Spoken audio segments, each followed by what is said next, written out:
What's up sa inyo mga men? Kuya Jay at nandito tayo ngayon sa hamstery. So, ayun nga mga men, nung nakaraang video natin dito, nag-update ako sa inyo tungkol dun sa bago nating alaga dito sa hamstery. Yung Roborovski nga na nakuha natin kay Heredero ng mga daga tsaka kay Linder. Tigisang pares yun mga men. Tapos, yung mga anak ng gerbil natin doon na mga itim, no? So, di ko alam kung anong gagawin natin doon, kung ibibreed ba natin o papamigay natin once na mag-Grotto Pet Market vlog tayo mga men. Pero sa ngayon, i-update ko naman kayo sa mga anak ng mga Syrians natin dito kasi medyo marami tayong paanak.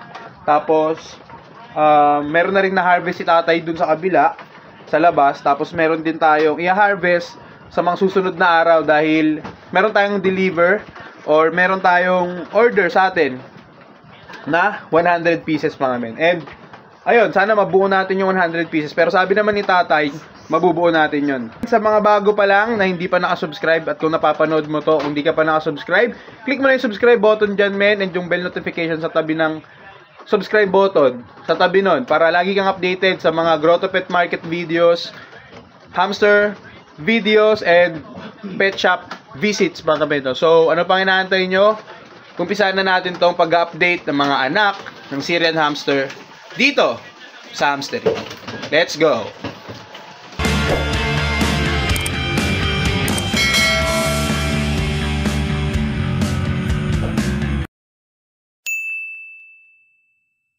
So ayun mga men, yung ipapakita ko sa inyong mga anak na mga hamsters natin dito is galing sa iba't ibang area, no? So meron kasi ditong ilang area, no, na kung saan nilalagay yung mga hamsters after ma-breed. Then, kapag mga anak na sila, no? So, pag dito nilagay na yan, ni tatay, ibig sabihin, mga nabarakuan na yan. Tapos, habang umuusad mga men, kasi yung mga nandito, umuusad din yan, habang lumalaki yung anak nila, or habang nakapag-harvest tayo. Kasi ang indicator natin mga men, para umusad yung mga beans natin dito, yan, para malipat-lipat sila ng area, is eto. Ayun o, yung side natin na nandun. Once na matanggalan ng anak yan or ma-harvest, dyan kasi yung area na kung saan ready na ma-breed or ready na ma-harvest yung mga hamster natin. Once na makapag-harvest dyan, syempre tatanggalin yung ano yan, yung mga beans, no? Tsaka natin yan ipapasok yung mga beans na nandito, no? So after matanggal yung mga nandun, syempre tatanggalin yan, ililipat yan ni tatay dito sa side na to, no? After ma-harvest yan, dito ililipat. Tapos, dito na rin muna sila magi-stay para makapag-recover, no? Tapos, siguro mga ilang araw, tsaka namin isasalang. Tapos, syempre, para mapunan yon, yung ilalagay na bin doon is galing dito. Di ba? So, ayan, tatanggalin yan. Yung mga pwede nang ilipat doon, nakakasya doon sa kabila. Tapos, syempre, eto naman yung mababakante. Nalaglag. So yan nga, ito naman yung mababakante. So iusog lang din dito, no? Iusog lang yan ng iusog hanggang sa yung mga nandun na may mga anak mapunta dito.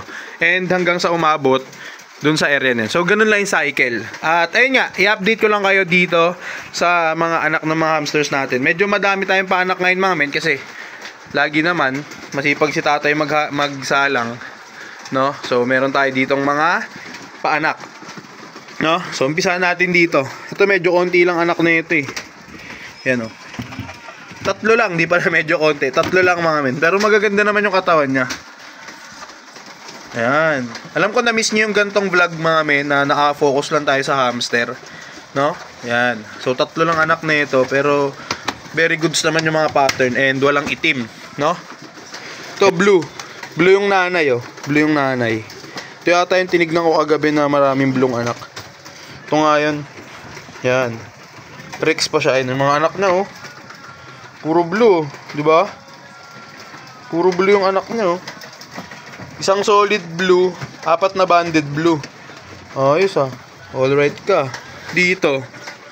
Tingnan natin kung ilan yung anak na ito. Ito yung mga susunod na batch na ilalagay natin dun sa likod ng pintuan na ready for harvest na. After natin matanggal yun nandun, yung pinakita ko sa inyo kanina sa likod ng pinto, Yan, ito na yung mga kasunod. Gantong size na yon. Tapos mga ilang araw o linggo, yan, harvest na sila. Di ba? Ganun lang yung cycle dito mga men. Hanap tayo dito ng medyo malulupit. Malupit na pattern mga men. Kasi every time na may mga paanak dito, yun kaagad yung tinitignan ko, yung mga malulupit na ano. Aabangan natin. Yan, dito, tignan natin dito. Ito, DS lang. Ito, may blue din to. DS. Tapos may solid blue anak. Ay no. May kinakain no. May kinakain. Kinain yung ano. Wala, buto na lang. Ganun mga men. Yung mga hamster na mahina, no? Kinakain talaga ng nanay yan. Tapos pag unti-unti nang nabawasan ng nanay yung ano, hamster na anak niya na mahina, yun, makikisali din yung anak, no? Pati yung kapatid nila, titirahin nila. Kagaya nung kagabi, nagtingin-tingin ako dito banda yun eh. Meron ditong isang bin na nung tinignan ko mga men, ulo na lang ng hamster yung nakita ko. Wala na yung katawan, no? Tapos nung nakita ko yun, ginangat-ngat pa nung kapatid. Parang dito, ay hindi dito yun. Basta dito yun banda. Diyan banda yung area na yan. Parang ito yata. Ito yata yun. Ay, wala na ba? Tinanggal. Ay, tinanggal na pala ni tatay. Pero ito, ang daming anak ko. Bang! Try ko, mga men. Ganda na ito. Ayun, no? Yan. Ganyan yung mga inaabangan ko pag may mga ano tayo. Ganda na, no? Di ba? Yan. Ilang try ko yan? 2 try ko. Tapos, mga agouti. Di ba? Ito yung nanay. Ganda niya, no? Yun, no? Tapos, tingin naman tayo mga men nung mga, ano lang, yung mga kulay pink pa. Yung mga hindi pa natin malalaman kung anong pattern. Tsaka, ito, tignan nyo. Ito. Parang kinakain yung, ano, kapatid niya. Yun, no? Tingnan natin, ha. Yun, ginangat-ngat niya. Yun, no? Ginangat-ngat. Loko ka. Yun, no? Ginangat-ngat niya, oh. Uy, ginagawa mo dyan. Mahina na, oh. Yun, oh. Ayan, tinanggal ko. Kasi ito, binabakbakan siya ng mga kapatid niya. Yun, kung makapansin nyo. May kulay pula na sa bandang kilikili niya. Inumpisa na siyang ngat-ngat-ngat-ngatin. Patay na. Boy pa. Eh, wala na nga siyang paa, oh. Wala nang paa, oh. Yan. Ayun mga men, ganyan yung ano. Kapag yung mga anak may problema, mahina, parang binubuli tapos hanggang sa, ayan, kagatin. Kanina nakita nyo naman, di ba? Pinapapak na siya ng kapatid niya. So, eto. Medyo alanganin na tayo dito gawa ng mahina na siya eh. No? Ayun, oh, tingnan mo banda rito. May part na nakulay pula. Tapos wala na rin siyang paa. Hindi na natin babalik yan. Pinag-aanuhan ng kapatid niya eh. So dito naman tayo mga men sa mga kulay pink pa. Yung tipong hindi nyo pa malalaman kung anong kulay or anong pattern yung pups. Yan, kulay pink pa to, parang mga 3 days pa lang yata ito ng anak mga men. Ito yung nanay. Agouti. Yan, oh. Yan. Kulay pink pa. So, nagre-range naman na tayo ngayon, average. Depende pa rin pala. Depende pa rin kasi may mga breeder na konti yung anak, may mga breeder na madaming anak. Depende. Kumbaga parang na-offset time. Gaya niyan, ilan anak niya? Ito 2, 4, 6. Ito 6 naman yung anak niya. Depende talaga sa mga ano, sa inahin. Yan, meron pa dito. Ito yung mga bago. Ito pala yung pinaka-latest natin. 1203. Nanganak ng 1203. Ayun. Ay, pinabarakuan siya ng 203. Yan. Yan, ayun, try ko. Yan, oh. Yan. Meron siyang 6, 2, 4, 6 na anak. Ito yung nanay, try ko. Ang ganda ng pattern nyo. Lamang yung dilaw. Hindi nga. Yan o, lamang yung dilaw mga men. Ito yung mga naka-standby. Nag-aantay na lang ng kasama to para makaalis. Kasi may binubuno nga tayo 100 pieces ngayon mga men. Diba? So, ito yung mga unang na-harvest ni tatay.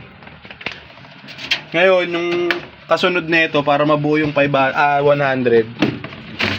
nandun pa sa mga bins. Yan, medyo malalaki na rin, oh.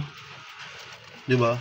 Yan, sa mga men natin, or sa mga nakapanood na ito, na pet shop owner, or kailangan nyo ng hamster na maramihan, pwede nyo kayo message sa Kuya J FB page, no? Mag-message kayo ron mga men. Doon ako sasagot ng inquiries ninyo. Yan. Ganito yung mga example na mga pinapadala namin. May halo-halo na yan mga men. May pwedeng sumamang black, may mga light colors, may mga banded, may mga high mutation, may tricolor, di ba? Itong ganda na ito. Yan, oh. Ganda, no? Tricolor. Yan, oh. Wow, ang ganda, oh. Yan. Pero hindi yan sinasama, no? Hindi namin sinasama yung mga mga breeder na pwede naming gawing breeder sa mga susunod na henerasyon ng mga breeders natin dito. Tapos ito, yung mga naitabi natin, nag-aantay na lang ng mga kulungan yan mga men. Yan, ito yung karugtong na ito. Total of 60 yan mga men. Dadagdagan na lang natin.